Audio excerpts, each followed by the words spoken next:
I'm going to try to make this as short as possible, but it's probably going to be a long one, so, grab yourself a beverage, sit back, and enjoy this one, because we have a lot to talk about. So, the last 2 days were pretty eventful. Today was very eventful. Kind of went to 2 record shops. Explain it all as we get into it. This was either from Tuesday or Wednesday, I forget. Went to my regular record place. Picked this up. This is called Lindisfarne, and I believe the big one on here is called Fog on the Tyne, which I believe that's how it's pronounced, but that's the name of the album as well. This came out in 1972 on the Elektra label. Pretty cool. I like it, sort of folk, kind of folk rock, if you will, I guess. So it definitely was a cool score. I got it. So I finally found it. And, there we go. The confetti. This, unfortunately, as you can see, has a barcode, so it's a reissue, but the Bob Seger System, this is an album that was in my collection a long time ago. I really didn't know what it was, and a friend of mine was really into Bob Seger, so I kind of traded him all this stuff, along with Smokin' OPs. And then, probably about maybe 2 years ago or so, I started really getting into 7-inch, like 45 records, and I came across the Bob Seger System with Ramblin' Gamblin' Man. I was like, man, that's an awesome song. And I found out it was on this album, and I was so disappointed I got rid of it, but I have it back in my possession, so it's a fantastic score. I don't even care it's a reissue. That's great. That's what I wanted. So here's one here, the Live Kinks. This one, I believe this was recorded, where is it? Kelvin Hall, which Doc Strangely Strange. My apologies, because I said he was from New Zealand. I was starting rumors, I guess, apparently, but he's from Glasgow, Scotland, which is also where this was recorded. So, as you can kind of expect, this album is, it has all the piped in, it's a live album, they do in the 60s, where it's, recorded loosely, and then, then it's just screaming girls over top of it very, very loud. So, pretty great album. It's an orgy for the ears. The Kinks live in concert. So, very cool score. Now, these next couple of records, this has actually sort of been my focus of the last couple of digs that I've gone on. And a big shout out to Blue Naz, who kind of pointed me in the direction of this. And he's probably going to be blown away that I already picked these up. He just posted this video like 2 days ago. And up to that point, I'd never seen these records ever. So, well, the first one is, this is sort of, kind of ties into it. This is the Guess Who. It's called The Way They Were, which is, this is kind of their aborted last album as the original lineup. And it's kind of like 7 songs, I believe one of which, I want to say, I think it's Take the Long Way Home, I want to say, which was done on Randy Bachman's first solo album, which is called Axe. Was pretty cool. This one actually has the vocals with it. I guess this stuff has kind of been floating around for a while. This was released in 1976. I think right as soon as Bachman Turner Overdrive, I think, started really taking off. So it's pretty cool period piece, I guess. That's something that's always like Guess Who. It was like one of the first. I guess I'll tell you a little bit of a story here. There was definitely a point in my life when I had like no CDs whatsoever, but I did have the Guess Who's Greatest Hits, and it was sort of like a budget compilation. Kind of had all the hits that you would kind of expect, except No Time. And then when I heard No Time, I was like, my God, why haven't I heard this song? And but it was just like one of those albums that I just like, I know every word, I know every solo. I just listened the crap out of it, because it was like when I maybe had 10 CDs. I was like maybe like 13 years old or something like that. So they kind of hold a special place in my heart. And there was one song on here that was sort of like the Share the Land, where, talking about together now, like that sort of, the way he sort of vamped on the songs, they're kind of doing it on this. So it kind of sounds, I don't know, it's a little questionable, because it's like it's already been done. So I don't know why that they were, kind of retreading that ground. So pretty cool. So that was from the record store the other day. And so today, I was kind of running around. I went to one record store that I used to go to in Pittsburgh here.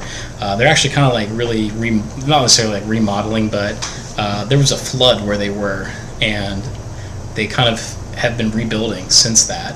And just over the last month, they've just really, like, there used to be a part where you just couldn't go in to look at any records, and they're just like, now it's like totally open and things like that. And they even have like their own surf section, which is like at least like an 8-foot section of like, Beach Boys, Jan and Dean, just like the Ventures, just all that type of music. It was really weird because I was looking for another story here. I was looking for Carl and the Passions, which Rob from Boston, I'm sure you'll know what I'm talking about here. It's a Beach Boys album. It's sort of from their later period, but it's a twofer with Pet Sounds. So they released it, Carl and the Passions on one side and then Pet Sounds on the other. And I didn't realize that Pet Sounds was on it, so I kind of passed over it the first time. I thought it was just like a double album.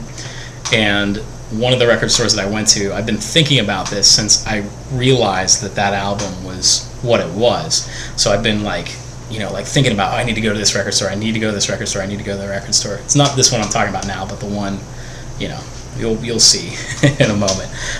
It was a record store that I used to work at when I was in college, so they had it there like the last time I was up there. So let me talk about these records first, and we'll get back to Carl and the Passion. Sorry for a weird segue there, but keeping in with what Blue Naz was talking about, he talked about like everything Randy Bachman had done, sort of as like a solo artist and everything like that. So I did in fact get Axe by Randy Bachman. Check that out, huh? Pretty awesome. Hopefully the white balance isn't killing you there. It's too much black on the, there we go. Too much black on the video there. But this is Randy Bachman's solo album from 1970. I had 2 copies of this. This one has a little bit of ring wear, actually quite a bit. The other one was a little bit worse, but so I went with this one instead. But vinyl is just stone mint, so very excited to find that after what Blue Naz had talked about. And he also showed this album, but this is cool because this is like, I'm assuming, I kind of had discussed it with him that I really never even knew that this band existed, and in the United States I don't think that they got too much airplay by the sounds of it, but it's a band called Brave Belt. And after Randy Bachman did his solo album, he kind of went and he did this with Chad Allen. I believe that's Chad Allen. Yeah, I think that's Chad Allen there, who was originally in the original lineup, I guess, of the Guess Who, was Shakin' All Over and Till We Kissed and all that.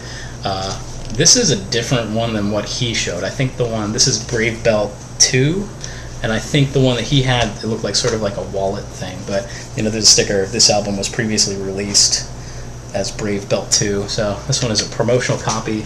Not a white label promo, but it does say promotion, not for sale, so really cool to find that. So I'm really excited to kind of explore this. He really, I think it was 2 days ago he posted the video, but just really excited to kind of find out what the heck this stuff sounds like. So it was a great price, so I can't complain. So Blue Naz, thank you, sir, on forwarding my quest, I guess. So and these last 2, these were really, was at a good price, so couldn't pass these up. You usually see these like pretty expensive. It's called The History of the Grateful Dead, which is sort of their earlier stuff, I believe, that they did for Autumn Records when they were known as the Warlocks.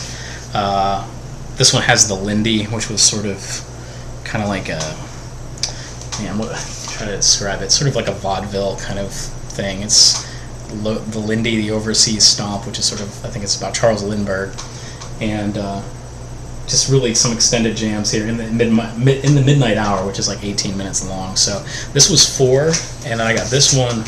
This was 6, and this is also an early one. Good Morning Little Schoolgirls on here, 11 minutes. This one also has Lindy on it. Oh man, you know what? Oh well. a little overlap, but that's all right. Yeah, there's 2. Yeah, there's 2 songs that overlap. But hey, I'm not going to complain because the price was right on these. So I got both those for 10, which is really unheard of. Usually I see those go for about 20. I'm getting closer. Here. This is what I mean. The Odyssey and the Oracle has been so close in my grasp, but I found this, which is the Time of the Zombies, which it's kind of a double greatest hits. The best part is it has the Odyssey and the Oracle in its entirety. And the first one sort of has the first album, the She's Not There album, but it's missing, I think, a few songs, and it's like it's in different. The running order is a little bit different than what it was on the vinyl, but this one is, you know, in the correct order. So I was very excited to find this. Still want to find a copy of Odyssey in the Oracle, but I'm getting closer. I can feel it. So, Time of the Seasons by the Zombies. This one is awesome, awesome, awesome. Fairport Convention. This is an import. When is this from? It's a reissue. It's actually like an import reissue, but this is actually the first Fairport Convention album, which you never see on vinyl. This store had 2 copies of this, so if anybody wants one, I can probably go and pick you up the other one if it's something that you've been looking for. So that was exciting to find. So, all right. So the next part, kind of that Carl and the Passions record, I was looking for it, and I knew that this record store had it. It's about 80 miles from me. But it was where I worked at when I was in college. I worked at the record store for a while, and ever since I figured out that album had Pet Sounds on it, and it was, you know, that particular album, that later period of the Beach Boys, I've just been thinking about it over and over and over and over and over again, and I was like, I need to go up there, and I need to get this record. So I went up there. It was still there because I doubt anybody's going to want to buy it because they don't know what the heck it is. Kind of the same way I didn't know what the heck it was. So I go up there, and it was just completely ruined. So I didn't get it. But I got the rest of these albums here. This was a great find. Dennis Coffey, who or Coffey, I don't know how to, is it Coffey? I'm just trying to think, I forget how to pronounce it. I think he only put out like 2 albums, but he did a lot of session work. I think he actually did stuff on the Animated Egg, I want to say. Somebody correct me if I'm wrong here. But he was definitely a session musician. You know, did a lot of session work. This is one of his solo albums. So there was a song on here called Taurus, which was sort of the big one. I want to say this is all instrumental. I don't know offhand, but this was they did a write-up in it about Shindig magazine last month. So I'm excited to kind of listen to hear what the heck is on it. So pretty cool. So if it's in there, I can't go wrong. So this is one. If anybody wants this, the price was right, so I picked it up. If anybody's interested in it, it's Nick Mason, Fictitious Sports. Nick Mason, of course, drummer for Pink Floyd. So if you have a spot for this in your collection and you would like it, let's get in touch. Robert Wyatt's on this. I don't know who else is in here. I don't know anybody else that I know offhand. But I don't know. I don't know how it sounds or what it sounds like, but figured, you know, Nick Mason, there's probably some completists out there that may be looking for something like this, so don't hesitate to contact me. This one, I just had to go for it. It's called Brainwashed, and I keep forgetting what the name of the band is. It's the All Saved Freak Band, which I think this may be like a psychedelic Christian jug band, so dig it. I'm going to probably go listen to this pretty soon, but I don't know. Looks like it's pretty fantastic. Judging by the photos, I can tell that it's probably late 60s, early 70s, maybe like 71 or 72. An English teacher once told me what didn't happen in the 60s happened in the 70s, so pretty fantastic cover, I think. Here's another one. I would probably be more than willing to trade this if anybody wants it. Like I said, the price was right, so I couldn't let them just sit there since I made the trip. This is Pretty Things, Silk Torpedo. I believe this is 1974. Yeah, 1974. This actually came out on the Swan Song label, Achilles' Last Stand, right there. So I'm gonna listen to it, maybe keep it. Let me know what you think. This one I saw Derek post in one of his videos. Aha, look at that. Carolyn Hester. So I have another album by her that's on the Gateway label, which is a local label. It's actually Gateway Center is in Pittsburgh is what they call it. So pretty excited to listen to this. Here's sort of a post. It's actually the name of the label. The Shangri-Las. So excited to have this. Really, I don't have any of their stuff in my collection. Remember Walking in the Sand. Oh, so good. Yeah, give them a great big kiss. I'm a big fan of sort of the girl groups and a little guilty pleasure. Go ahead. I'll bring that out in the open. So I'm very excited to find this. And one more by the Pretty Things. This one is called Crosstalk from 1980. It's a promotional copy.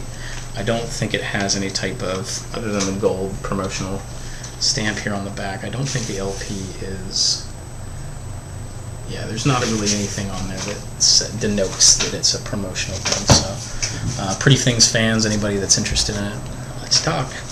And the last one, I know I've been showing a lot by this band, but that's okay. So this one is called Hard Rope, Silken Twine, The Incredible String Band. So I'm really scoring a lot of the stuff. I think I'm almost complete with everything that they did. Sam is a huge fan of the Incredible String Band, so a very welcome record in the collection. So that is all I have for you. So please leave your comments. Thanks for all the new people who have jumped on board lately, all the new subscribers. Thanks for watching. Your comments are greatly appreciated. So we'll see you, and keep on digging.